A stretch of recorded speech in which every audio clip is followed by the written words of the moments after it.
Assalamualaikum warahmatullahi wabarakatuh. Ketemu lagi teman-teman dalam pembelajaran online statistik.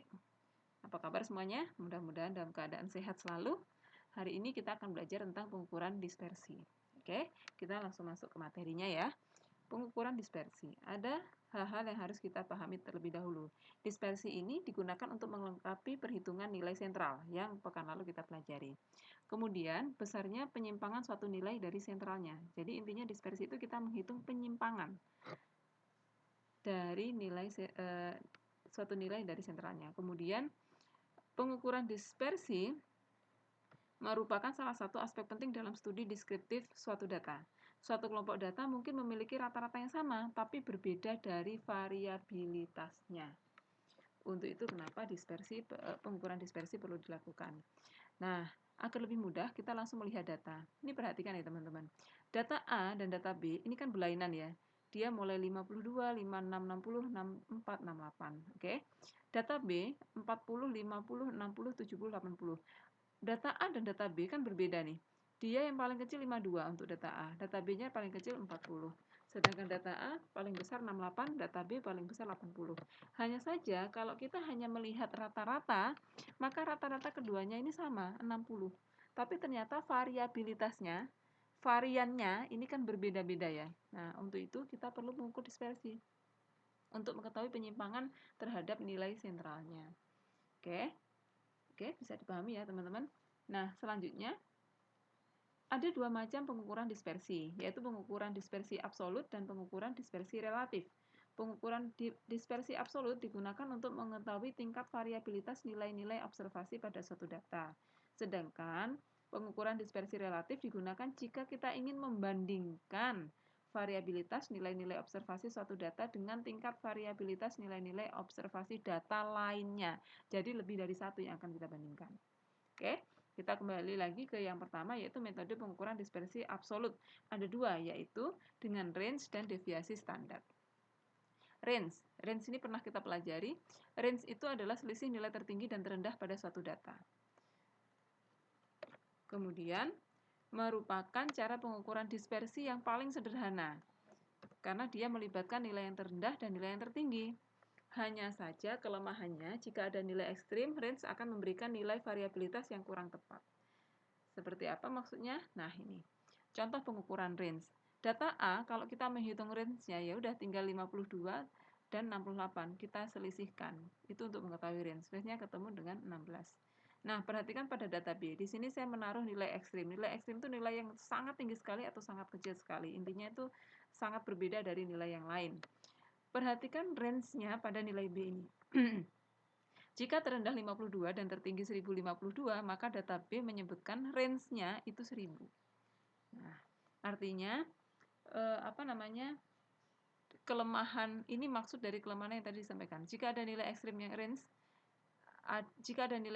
range akan memberikan nilai variabilitas yang kurang tepat. Nah, ini 1000 range-nya, padahal di antara data-data ini nggak ada yang 1000 kecuali hanya satu data yang terakhir. Nah, kemudian selanjutnya yang kedua dari nilai dispersi absolut yang kedua yaitu deviasi standar. Digunakan untuk mengukur penyimpangan pada data. Rumusnya seperti ini. S artinya deviasi, XI nilai observasi ke I, X bar rata-rata, N jumlah nilai observasi. Penyebut N-1 ini digunakan jika dia jumlah N-nya tidak banyak ya. Tapi kalau misalkan N-nya besar, lebih dari 100, maka N-1 diganti dengan N saja. Ini tidak N-1 tapi N saja. Kenapa demikian? Karena pada nilai yang besar, pada jumlah data yang besar, tidak terlalu berpengaruh N-1 dengan N. Nah, sekarang kita masuk ke contoh. Contoh perhitungan deviasi standar. Di sini kita mendapatkan data yaitu 40, 50, 60, 70, 80. Kita diminta untuk mencari deviasi standarnya, penyimpangannya terhadap nilai sentralnya. Maka cara menghitungnya rata-rata kita cari dulu. Ini semua dijumlah dibagi rata ketemulah 60. Kemudian kita membuat tabel.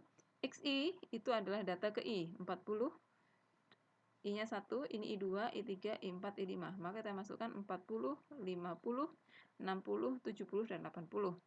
XI minus X bar, 40 dikurangi 60, 50 kurangi 60, dan seterusnya. Selanjutnya adalah XI minus X bar dikuadratkan. Nah, ini nilai ini, minus 20 dikuadratkan, minus 20 kali minus 20 ketemu 400, jadi plus ya. Kemudian, minus 10 kalikan minus dipangkat 2, ketemulah 100, dan seterusnya. Dengan demikian, kalau kita masukkan rumus, maka standar deviasi ketemu, ini kan, ini 1000 itu ini di sini. XI minus X bar kuadrat. Ketemu 1000, N-nya tadi 1, 2, 3, 4, 5, N-nya ketemu 5, minus 1. Maka hasilnya 1581. Nah, ada alternatif rumus yang lain. Nah, ini alternatif rumus yang lain. Soalnya sama, hanya saya memasukkan dengan alternatif rumus yang berbeda. Ini alternatif rumus yang berbeda. Jadi, kesemuanya di akar. Kalau rumus yang pertama tadi, semuanya di akar, di penyebutnya N-1. Kalau di sini semuanya di akar, tapi 1/(n-1) dikalikan sigma X gitu ya. Nah, coba kita masukkan perhitungan.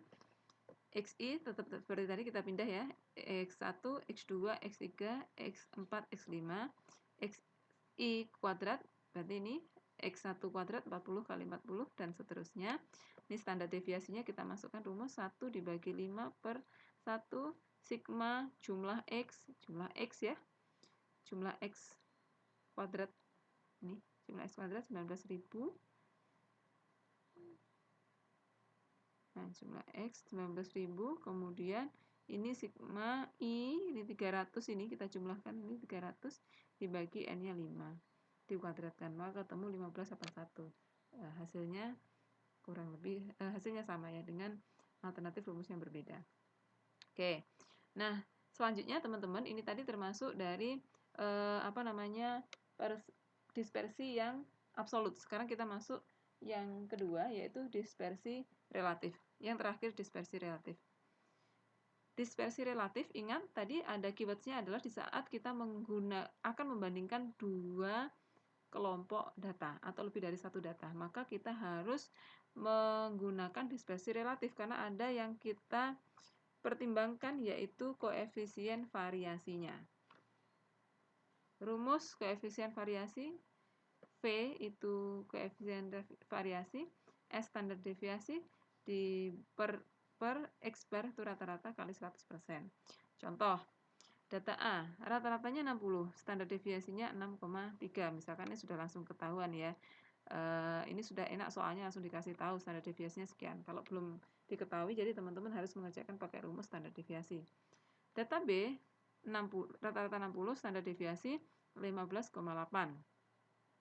Karena ini ada dua data yang mau kita bandingkan, maka kita menggunakanlah dispersi relatif.